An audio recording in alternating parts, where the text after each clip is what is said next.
On December 11, 1954, the U.S. Navy's first supercarrier, the USS Forrestal, was launched and began operations. Its emergence not only helped the U.S. showcase its military power across the oceans, but also made it the #1 target for opposing nations. They sought to sink U.S. aircraft carriers in a naval conflict at all costs. They succeeded in creating terrifying weapons capable of blowing up these massive steel monsters.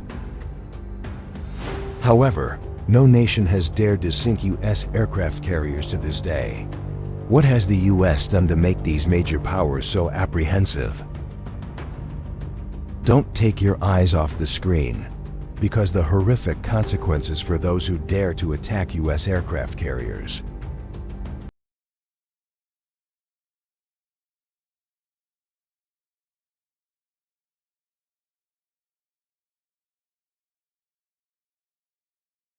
U.S. aircraft carriers have participated in almost every military conflict. The first supercarrier in the world, the USS Forrestal, began operations in the 1990s. However, none of its aircraft carriers have been attacked by any adversary. This is partly because supercarriers are difficult to attack, and the symbolic grandeur of these massive ships also plays a role. Since the 1950s, supercarriers have been the clearest representation of U.S. military might and maritime dominance. The last time a U.S. Navy aircraft carrier was sunk was during World War II. 12 U.S. aircraft carriers were sunk in this war. The last one, the USS Bismarck Sea, was sunk by Japanese Aegis destroyers in February 1945. Nevertheless, we now realize that, with their enormous size, U.S. aircraft carriers are considered vulnerable targets for increasingly modern and accurate anti-ship weapons. Yet, why has no nation dared to attack U.S. aircraft carriers to this day? What is the U.S. doing that makes the world so fearful?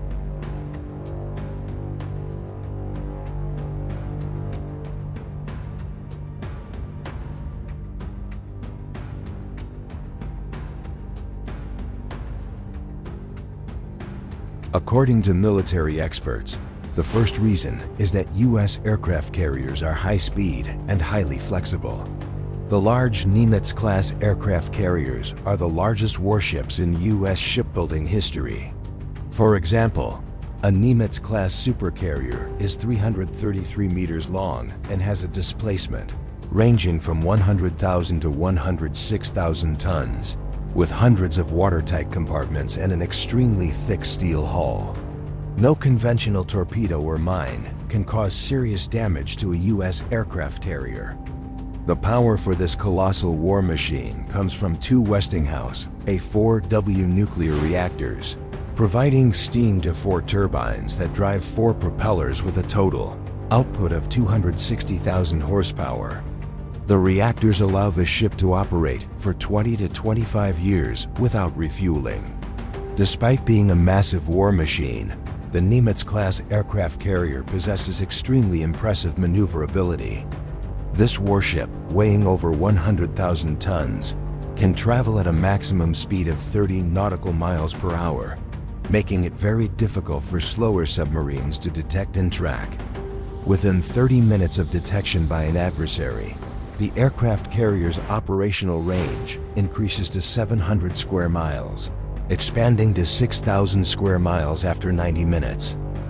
The second reason is that U.S. aircraft carriers have extremely formidable defense lines. You will never encounter an aircraft carrier wandering alone in the open sea. They do not operate independently, but are usually deployed as part of a carrier strike group. So what is a carrier strike group? What you see on the screen now is an overview of a carrier strike group.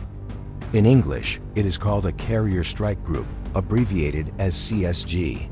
This term refers to a naval task force with an aircraft carrier as its core, playing the role of coordinating and commanding combat operations. The U.S. currently operates 10 Nimitz-class supercarriers, forming 10 carrier strike groups. A standard CSG includes a formidable force. 1 aircraft carrier, 2 to 3 Ticonderoga-class cruisers, 3 to 4 Arleigh Burke-class destroyers, 1 to 2 nuclear attack submarines, 1 to 2 supply ships. The composition of the carrier strike group can vary depending on the nature of the mission. The aircraft carrier is the center of the CSG's power. It carries carrier-based fighters, electronic warfare aircraft, early warning aircraft, and helicopters. The aircraft carrier takes on the role of coordinating and commanding all group operations. The main combat aircraft is the F/A-18 Super Hornet. In attack missions, the F/A-18 will strike deep inland bases of the adversary. It also undertakes defensive and long-range interdiction roles, ensuring the safety of the aircraft carrier and the entire strike group. With its escort formation, the Ticonderoga-class cruiser will take on air defense, anti-submarine warfare, and anti-ship roles, preventing enemy surface warships, submarines, and aircraft from approaching the strike group. The heart of this cruiser's power is the Aegis Combat System. This is the most modern missile defense and air combat system in the world today, capable of defeating all aerial threats, including ballistic missiles.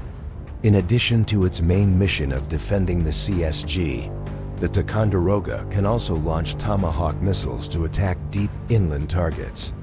It is equipped with 122 Mk-41 vertical launch cells, capable of carrying various types of missiles.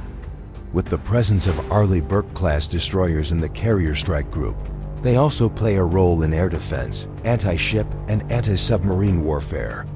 They are equipped with the most sophisticated weapons of the U.S. Navy, capable of destroying any target threatening the strike group. This class of destroyers is fitted with 90 to 96 Mk-41 vertical launch cells, capable of attacking land with Tomahawk missiles and defending against ballistic missiles. The Arleigh Burke and Ticonderoga-class cruisers together establish a multi-layered air, surface, and underwater defense shield to protect the strike group. This is an extremely coordinated combination. As for the Los Angeles or Virginia-class nuclear attack submarines, they will take on primary reconnaissance and underwater defense roles. Submarines often go ahead to scout and warn the strike group about enemy surface and submarine activities. In dangerous missions, one submarine will lead the group, and another will guard the rear of the formation. Logistic support ships are responsible for refueling aircraft on the aircraft carrier and providing diesel for the escort fleet. They usually stay at the end of the formation. Once they have pumped all fuel to the ships, they will return to base and be replaced by other ships. Thus, the U.S. Navy's tactics have maximized the survivability of aircraft carriers. Although they are protected by multi-layered defense shields, they can still be vulnerable when approaching potential adversaries. Therefore, tactics are thoroughly applied to help the ship maintain its ability to launch planned attacks. For example, an aircraft carrier usually cannot operate in areas with many mines before they are completely cleared.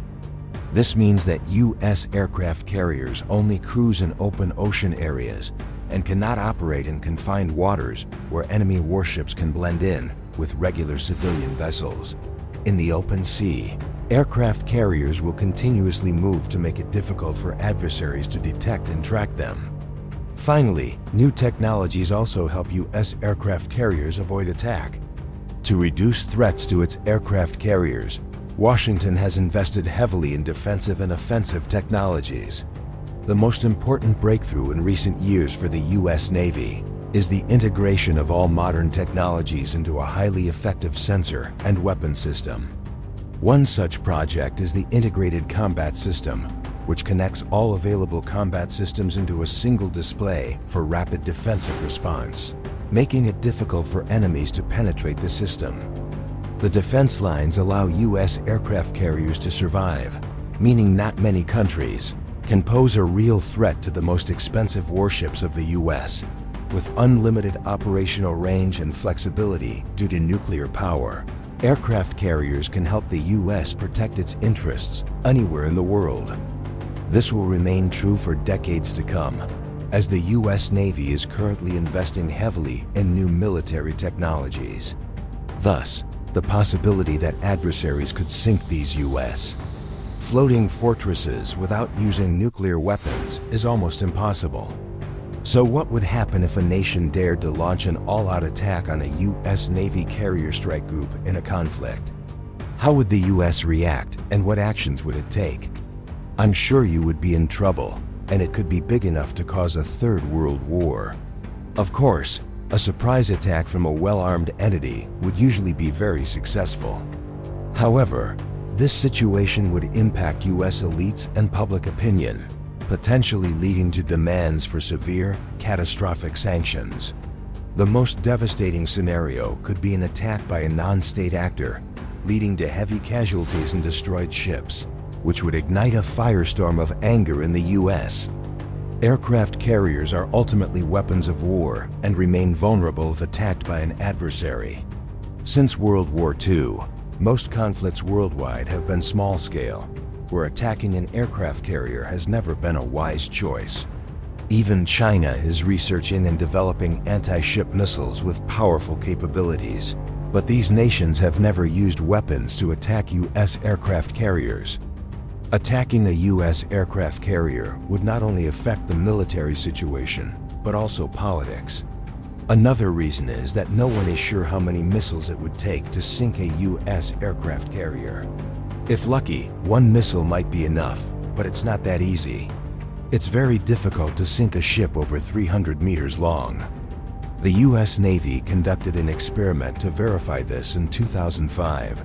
They targeted their own aircraft carrier, the USS America, to determine the ship's resistance to being sunk. It was continuously attacked both above and below the waterline. After nearly 4 weeks, the U.S. Navy only managed to sink the stern of the ship, and the rest was only disabled when the Pentagon decided to sink it once and for all. This shows that U.S. aircraft carriers are specially designed to ensure they remain afloat even when heavily damaged in combat. So what is the probability that a missile we launch could finish off an aircraft carrier? I think it's even harder than hitting a lottery. When deciding to sink an aircraft carrier, one must consider the extensive casualties. A nuclear-powered aircraft carrier like the USS Nimitz is operated by 6,000 sailors and naval personnel, forming a mobile treasure trove on the U.S. Ocean. With just one attack, U.S. casualties on an aircraft carrier in minutes would be greater than casualties in the Iraq War. This is a truly horrifying number. When the entire crew is lost in the sinking of a ship, it's tragic. In 1941, the British battleship HMS Hood was sunk by a German Nazi warship, resulting in 1,415 deaths out of 1,418 people on board. Only 3 survived. This is something that countries attacking U.S. aircraft carriers must carefully consider. In an emergency, Washington can mobilize 10 aircraft carriers from different locations to the conflict zone.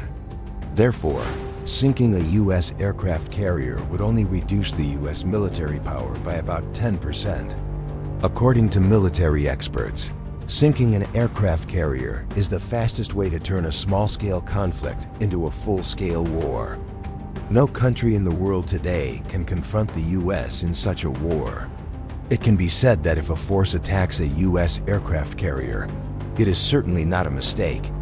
It will be a strategic decision, and the onboard crew does not have enough authority to give orders. After attacking a U.S. aircraft carrier, the adversary will have to think carefully about the next steps. Their reaction to the horrific terrorist attack in September 2001 is a sign that Washington will certainly fight to the death by deploying all its remaining military power, including 8 or 9 surviving aircraft carriers, to retaliate against the attack. There are 2 questions for anyone who thinks they can take down one of these colossal steel beasts. Can you do it? And even if you can, is it worth what you would have to pay afterwards? If you can answer these 2 questions, I think we have solved this difficult problem. Thus, the journey to find the answer to the ability to sink U.S. aircraft carriers ends here. Please share your opinion on this issue below to discuss with everyone. Don't forget to like and subscribe to the channel so you don't miss any interesting videos from Military Knowledge. And now, goodbye, and wish you all a happy weekend with your family.